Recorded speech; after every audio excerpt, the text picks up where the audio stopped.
अस्सलामुअलैकुम and welcome back to my channel learning with Hadia. आज हम लोग करने वाले हैं सीडेटिव, हाइप्नोटिक और एंजियोलिटिक रिलेटेड डिसऑर्डर। सबसे पहले जो है आपने सब्सक्राइब कर देना है, लाइक कर देना है, कमेंट कर देना है, शेयर वेयर सब कर देना है।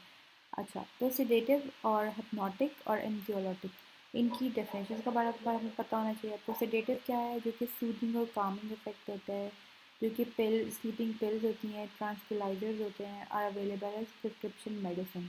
सूदिंग और कामिंग इफेक्ट के लिए यूज़ होती हैं सिडेटिव्स। हिप्नोटिक क्या होती हैं? जो कि स्लीप को इंड्यूस करती हैं। स्लीप से रिलेटेड जिनके प्रॉब्लम्स होते हैं उनको मेडिकेशन दी जाती हैं, जिनको हिप्नोटिक कहा जाता है, जो कि स्लीप इंड्यूस करती हैं।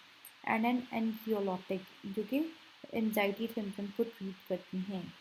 These central nervous system depressant drugs can be useful for treating anxiety and sleep disorders. तो ये एनजाइटी और स्लीप रिलेटेड डिसऑर्डर को जो है ना ट्रीट करने के लिए यूज़ की जाती हैं ये तीनों ड्रग्स। ठीक है। जो their sedating effects are due to the fact that they increase the level of the neurotransmitter. इनका सीडेटिंग इफेक्ट ये होता है कि जो है न्यूरो ट्रांसमीटर गाबा है उसके लेवल्स को इंक्रीज कर जाता है, फिर जो ब्रेन एक्टिविटी है उसको इनहिबिट कर देता है, तो फिर हमारा जो है ना कामिंग इफेक्ट पैदा होता है हमारी ब्रेन और बॉडी में। Disorders within this category include use disorder, intoxication, and withdrawal. The details as per DSM-5 is as follows: sedative, hypnotic, and anxiolytic, use disorder, intoxication, withdrawal, फिर other sedative, hypnotic, and anxiolytic induced disorder, फिर unspecified है। तो सबसे पहले है use disorder. Use disorder हमने पढ़ लिया है, इनकी डेफिनेशन पढ़ ली है। सेडेटिव कामिंग है, हिप्नोटिक स्लीप इंड्यूसिंग है, एंजियोटिक एंजाइटी रिलेटेड प्रॉब्लम्स के लिए है। तो ये क्लियर हो गया। अब हम लोग जाते हैं डायग्नोसिस की तरफ। क्राइटेरिया क्या है डायग्नोस करने का? कि ये जो तीनों प्रॉब्लमेटिक पैटर्न जो है ना शो करती है, जो कि फिर ये इम्पेयरमेंट या डिस्ट्रेस पैदा करता है। और फिर आपने ये देखा है दो या दो से ज़्यादा जो कि है ना चीज़ें, दो या दो से ज़्यादा जो हम लोग पढ़ेंगे अभी, वो क्राइटेरियाज हों 12 महीने के अंदर अंदर, कि जो भी वो सिडेटिव्स या हिप्नोटिक्स या एंजियोलिटिक्स जो भी वो ले बंदा, वो लार्जर अमाउंट में लेने लग जाए। जैसे जैसे टाइम गुजरे वो अपनी डोज खुद ब खुद ही बढ़ाता जाए। अच्छा, अब वो जो है ना फिर बंदा अब वो डिज़ायर का उसको कम करना भी चाहे, लेकिन फिर भी वो कम ना कर सके, अनसक्सेसफुल एफर्ट्स हों उसको ख़त्म करने के लिए। ज़्यादातर टाइम जो है ना वो उसी में गुजरे, उसको लेने में, उसको यूज़ करने में, और फिर उसके इफेक्ट से रिकवर करने में। अगर बहुत ज़्यादा नींद की गोली खा लेगा तो पूरा दिन सोता रहेगा, कोई काम नहीं कर सकेगा, अपने जो मेजर काम होंगे दिन के उनको सही से फुलफ़िल नहीं कर सकेगा। और फिर उसको क्रेविंग भी होगी उन्हीं चीज़ों की कि मैं ये ले लूँ, मुझे एंजाइटी हो रही है, मैं कोई एंजियोलॉटिक जो है ना मेडिसिन ले लूँ, मैं अपने आप को काम करने के लिए सेडेटिव ले लूँ, हिप्नोटिक ले लूँ अपने नींद के लिए। तो फिर क्या होगा? उसके अच्छा यहाँ पर कंटिन्यूड यूज़, उसको पता भी होगा कि मुझे ये प्रॉब्लम्स कर रहा है, ये जो दवाइयाँ हैं ये मेरे ये मेरे जो है ना मेरे अंदर फिजिकल फाइट ला रही है, या फिर स्पाउस से प्रॉब्लम्स मेरे हो रहे हैं इन दवाइयों के लिए, कि मैं पूरा दिन सोता रहता हूँ, मैं काम पे नहीं जाता, मेरे बॉस के साथ मसले चल रहे हैं, लेकिन फिर भी वो ये लेता है, फिर भी वो ये लेता है, और उसके जो दिन के और काम होते हैं, एक्टिविटीज़ होते हैं, वो काम हो जाती हैं, रिड्यूस कर लेते हैं, ख़त्म कर देता है। अगर उसको फुटबॉल का शौक होता है फिर भी छोड़ देता है, तो वो ज़ाहिर ही पता है जब जॉब पे नहीं जा पाएगा, काम नहीं सही से कर पाएगा, तो बाकी रिक्रिएशनल या लेयर एक्टिविटीज़ कैसे करेगा? उन सिचुएशन में भी ये लेता है जहाँ पे ये फिजिकली हैज़र्डियस होते हैं, फिर भी वो लेता है। और उसको पता भी होता है कि अब मैं ये लूँगा तो मेरे लिए खतरा है, मेरी मेरी बॉडी के लिए नहीं अच्छा, मेरे दिमाग के लिए नहीं अच्छा, मेरी मेंटल हेल्थ के लिए नहीं अच्छा, मेरी बॉडी हेल्थ के लिए मैं, तो फिर भी वो लेता है। फिजिकल हेल्थ की भी परवाह नहीं करता, साइकोलॉजिकल प्रॉब्लम के लिए भी कोई परवाह नहीं करता, लेता रहता है वो। टॉलरेंस से इंक्रीज की जो अमाउंट होती है वो इंक्रीज करता रहता है। उसको फिर जो है ना थोड़ी सी वो जो अमाउंट पहले 6 महीने पहले लेता था, अब उसको 7वें महीने जो है ना उस अमाउंट से कोई फ़ायदा ही नहीं होता, फ़र्क ही नहीं पड़ता, उसको सेटिस्फेक्शन नहीं होती, वो ज़्यादा बढ़ाता रहता है अपनी डोज को। तो विड्रॉल में क्या होता है कि सिम्टम्स वही सिंड्रोम्स आते हैं सिडेटिव्स के। फिर क्या होता है कि जो है ना उसकी बजाय कोई क्लोज रिलेटेड सब्सटेंस यूज़ की जाती है, सच एज अल्कोहल, तो ताकि उसके सिम्टम्स को ठीक किया जाए, कि अगर वो नींद नहीं आ रही या कोई भी ऐसे सिम्टम्स है तो उससे रिलेटेड कोई सब्सटेंस लेता है ताकि मैं ठीक हो जाऊँ। मुझे एंजाइटी की प्रॉब्लम हो रही है, मुझे बहुत ज़्यादा गुस्सा आ रहा है, मुझे टेंशन हो रही है, तो वो अल्कोहल पीने लग जाएगा कि क्या पता मैं इससे ठीक हो जाऊँ, इस तरह के जो है ना अपने सिम्टम्स को ठीक करने वो करने के लिए।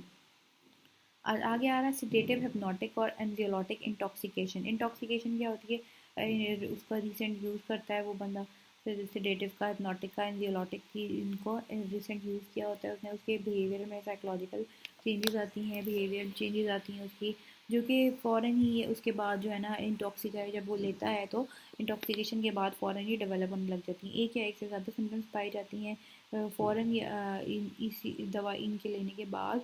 स्लर्ड स्पीच, उसकी स्पीच में मसला हो जाता है, मतलब कि सही से बोल नहीं पाता जब वो दवाई लेता है। ऐसी इन कोऑर्डिनेशन को, अपनी बॉडी को सही से कोऑर्डिनेशन में नहीं चल सकता, कोऑर्डिनेट करके जो है ना उसको नहीं संभाल पाता अपनी बॉडी को। अनस्टेडी गेट, सही से नहीं चल सकता। Nystagmus, impairment in the cognition, attention, memory, stupor और coma.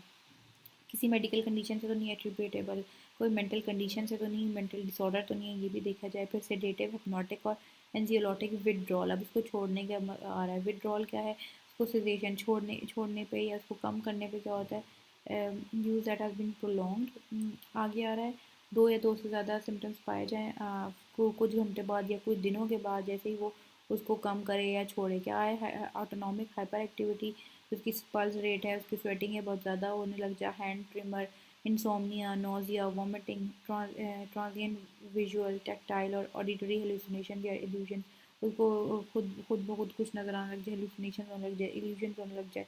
Psychomotor agitation, anxiety, grand माल सीज़र्स के, उसको सीज़र्स जैसे फीलिंग आने लग जाए। फिर उसको ये जो क्राइटेरिया बी है, ये जो सारा ऊपर हमने ये पढ़ा है, ये फिर डिस्ट्रेस पैदा करे, इम्पेयरमेंट पैदा करे किसमें, सोशल लाइफ में, किसी और ज़िंदगी के और एरियाज़ में जो है ना। फिर ये किसी आगे से डी क्राइटेरिया है कि ये किसी मेडिकल कंडीशन से एट्रीब्यूटेबल ना हो, मेंटल डिसऑर्डर से ना एट्रीब्यूटेबल हो। आगे आ रहा है stimulant related disorder. Stimulant related disorder क्या है, the category of drugs called stimulants includes substances that have an activating effect on the nervous system। ये वो स्टिमुलेंट्स होते हैं, ड्रग की कैटेगरी में आते हैं जिनके अंदर एक्टिवेटिंग इफेक्ट होता है नर्वस सिस्टम पे, नर्वस सिस्टम को एक्टिवेट करते हैं। ये केमिकल स्ट्रक्चर में डिफर करते हैं, their physical structure and psychological effect and their potential danger to the user इन सब में डिफर करती है। अच्छा, detail stimulant use disorder, intoxication, withdrawal और अच्छा यूज डिसऑर्डर पढ़ लेते हैं सबसे पहले। क्या, a pattern of amphetamine type substance, अगर मैं इसकी प्रोनाउंसिएशन ठीक नहीं कर रही तो प्लीज़ अब खुद देख लीजिएगा।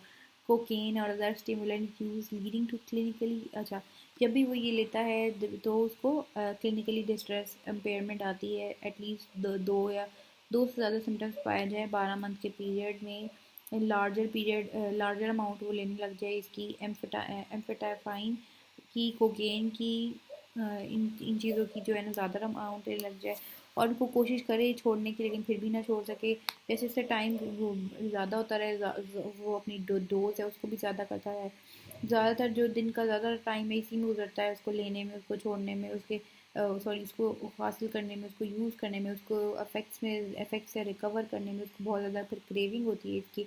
फिर ज़्यादातर जो उसका टाइम होता है इसमें गुजर जाता है, तो फिर वो उसको दिन के सारे काम जो है वो कर नहीं पाता। उसको उसकी जो इंटरपर्सनल रिलेशनशिप्स होते हैं, बाकी सोशल लाइफ होती है, उससे जो है ख़राब हो रही होती है, फिर भी वो यूज़ करता है, उसको पता है इसी से मसला आ रहा है, फिर भी वो यूज़ करता है। उसकी जो बाकी एक्टिविटीज़ होती हैं दिन की वो नहीं कर पाता, उसकी कोई लेयर एक्टिविटीज़ होती है, रिक्रिएशनल एक्टिविटीज़ होती है, ऑक्यूपेशनल एक्टिविटीज़, सोशल एक्टिविटीज़ वो नहीं अच्छा अंजाम कर पाता।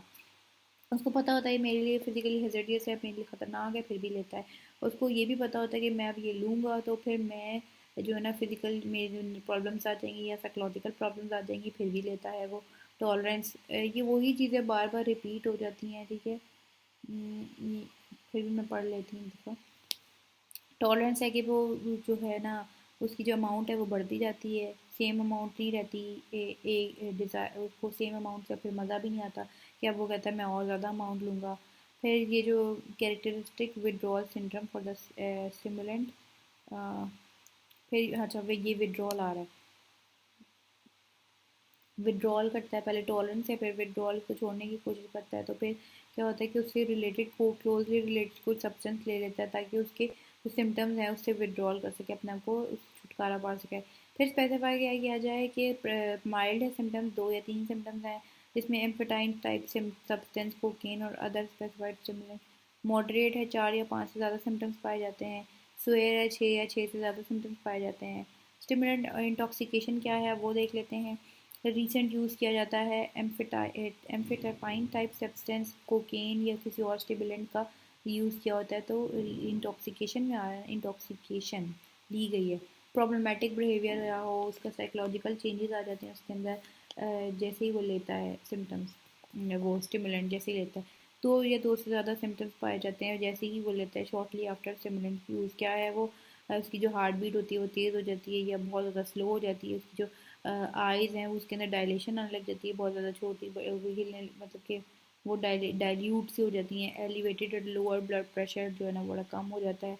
उसको प्रेस्पिरेशन या चिल्स होने लग जाती हैं, nausea, vomiting, weight loss, psychomotor agitation और रिटार्डेशन, मसल वीकनेस होने लग जाती है, respiratory depression, chest pain, cardiac arrest. इनमें से जो है ना कोई भी 2 हो सकती हैं।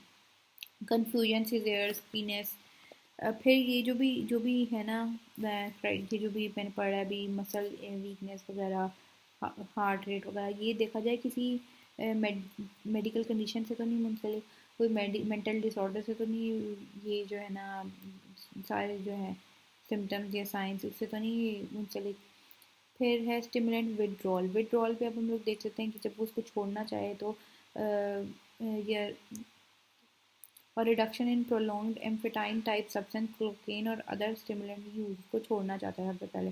फिर वो क्या करता है, डिस्मॉर्फिक मूड होता है, 2 या 2 से ज़्यादा सिम्टम्स, साइकोलॉजिकल चेंजेस आने जाते हैं with in the few hours, कुछ घंटों में। आफ्टर क्राइटेरिया है जब उसको कम करे या छोड़े। फैटीग हो, विविड अनप्लेजेंट ड्रीम्स को आने लग जाए, उसको नींद ना आए या बहुत ज़्यादा नींद आए, उसकी भूख बहुत ज़्यादा बढ़ जाए, साइकोमोटर रिटार्डेशन या एगिटेशन। फिर ये जो साइंस और सिम्टम्स हैं ये फिर डिस्ट्रेस पैदा करती है सोशल लाइफ में, ऑक्यूपेशनल लाइफ में। फिर ये साइन और सिम्टम्स देखा जाए किसी मेडिकल कंडीशन या मेंटल डिसऑर्डर से तो नहीं मुंसलिक टबैको रिलेटेड डिसऑर्डर्स अब आ रहा है। The health risk of tobacco are well known. These risks are primarily associated with smoking cigarettes, which contain tar. Cigarettes में हमें ये क्वेश्चन आ सकता है, क्या बताएं कि सिगरेट में क्या क्या होता है। टार होता है, कार्बन मोनोऑक्साइड और अदर एडिटिव्स। निकोटीन जो कि उसके अंदर बहुत ज़्यादा प्रेजेंट होती है, इधर साइको एक्टिव सब्सटेंस होती है जो कि सिगरेट में पाई जाती है, जो कि फ़ौरन ही हमारे ब्लड स्ट्रीम जो है ना उसको अब्जॉर्ब कर लेता है। निकोटीन जो है is also present in chewing tobacco, pipe tobacco and cigars. जब निकोटीन हमारे ब्लड के अंदर एंटर हो जाती है तो फिर ये क्या करती है, ये एड्रेनालाइन जो कि नॉरफाइन को रिलीज़ करता है, उसको स्टिमुलेट करती है, which activates the autonomic nervous system, जो फिर ऑटोनॉमिक नर्वस सिस्टम को एक्टिवेट कर देती है और फिर ब्लड प्रेशर को इंक्रीज़ कर देती है, हार्ट रेट को इंक्रीज़ कर देती है और रेस्पिरेशन को इंक्रीज़ कर देती है। Psychoactive substances, nicotine increases the level of dopamine. Nicotine dopamine के लेवल को इंक्रीज कर देता है जो कि फिर ब्रेन्स के रिवॉर्ड और प्लेयर सेंटर को अफेक्ट करता है। कौन कौन से डिसऑर्डर्स इस कैटेगरी के अंदर आते हैं? Tobacco use disorder, tobacco withdrawal, other tobacco induce disorder और unspecified tobacco related disorder. Tobacco use disorder में क्या होता है, प्रॉब्लमेटिक पैटर्न होती है टबैको की जो कि फिर डिस्ट्रेस पैदा करती है। 2 से ज़्यादा सिम्टम्स पाए जाएँ 12 महीने के अंदर अंदर occurring with in the 12 month period. वो क्या होता है, तो जो टबैको के जो यूज़ होता है वो ज़्यादा कर देता है, ठीक है। फिर अनसक्सेसफुल एफर्ट भी करता है, मैं इसको छोड़ दूँ फिर भी नहीं छोड़ पाता। दिन का ज़्यादातर हिस्सा इसी में गुजर जाता है, टबैको के चक्कर में लगा रहता है। उसको बहुत ज़्यादा क्रेविंग होती है टबैको की। फिर जो कि बाकी दिन के काम होते हैं उसके वो नहीं फुलफ़िल कर पाता, फेल हो जाता है उनमें फुलफ़िल करने में। टबैको सोशल, और उसको पता होता है कि ये मेरे सोशल और इंटरपर्सनल लाइफ में जो है ना प्रॉब्लम्स क्रिएट करी, फिर भी उसको नहीं छोड़ता और दूसरों के साथ आर्ग्यूमेंट्स करता है कि नहीं ये टबैको तो बड़ी अच्छी है ये वो, ठीक है, सिगरेट के बारे में इस तरह के आर्ग्यूमेंट्स करता है कि मैं तो पीऊँगा, करना जो कर लो। अच्छा, जो उसकी एक्टिविटीज़ होती हैं जो कि रिक्रिएशनल एक्टिविटीज़, लेजर एक्टिविटीज़ होती हैं उसको बहुत कम कर देता है या छोड़ देता है। और उन सिचुएशन में भी पीता है जहाँ पे मना होती है कि टबैको ना पी जाए, फिजिकली हेल्दियस होती है, जैसे कि आप पेट्रोल पम्प पर देखें वहाँ पे मना होता है, वहाँ पर नहीं पीनी चाहिए। फिर आप देख लें कि टबैको इज यूज और उसको पता होता है कि मेरे जो है ये साइकोलॉजिकल या फिजिकल प्रॉब्लम्स करेगा टोबैको पैदा, फिर भी वो पीता है। टॉलरेंस में क्या आता है कि उसको ना अब उस अमाउंट से मज़ा नहीं आता, वो उसकी अमाउंट को ना बढ़ा देता है और इंक्रीज अमाउंट ऑफ अमाउंट को इंक्रीज कर देता है और फिर उसी अमाउंट से ना उसको मज़ा नहीं आता, वो इंक्रीज फिर करता रहता है अपने उस अमाउंट को। विड्रॉल से उसको छोड़ने की कोशिश करता है, फिर उसके फिर रिलेटेड टोबैको से रिलेटेड जो सब्सटेंस होता है उसको उसको लेता है। निकोटीन जैसे कि जो सिगरेट स्मोकर्स होते हैं वो बहुत ज़्यादा जो है ना चाय पीते हैं, और चाय पी कहते हैं कप में टू एक कप जो होता है 2 सिगरेट्स के बराबर होता है, 2 सिगरेट्स के बराबर। टोबैको विड्रॉल, टोबैको को छोड़ने के लिए daily use of tobacco for diagnose करने का क्राइटेरिया देख लें। Daily use of tobacco for at least several weeks, abort caseation. अब उसको छोड़ेगा टोबैको के यूज़ को, फिर 24 घंटे 24 आवर्स बाय 24 घंटे में 4 या 4 से ज़्यादा सिम्टम्स इसमें से पाए जाते हैं। क्या है? Irritability, frustration, anger, anxiety, difficulty concentrating, increase appetite, भूख बहुत ज़्यादा लगती है, रेस्टलेसनेस, डिप्रेस मूड और नींद नहीं आती। फिर ये देखा जाए कि जो क्राइटेरिया बी है, ये सारे जो क्राइटेरिया इरिटेबिलिटी, एंजाइटी वगैरह जो पढ़े हैं, ये जो है ना डिस्ट्रेस पैदा करते हैं सोशल लाइफ में, ऑक्यूपेशनल लाइफ में। और फिर ये किसी मेंटल कंडीशन से भी देखें, ये साइंस और सिम्टम्स किसी मेंटल कंडीशन से तो नहीं एट्रीब्यूटेड, किसी मेंटल डिसऑर्डर से तो नहीं मुंसलिक। तो ये था आज का लेक्चर। उम्मीद है आपको अच्छा लगा, और मिलते हैं नेक्स्ट लेक्चर में। तब तक के लिए टेक केयर, अल्लाह हाफ़िज़।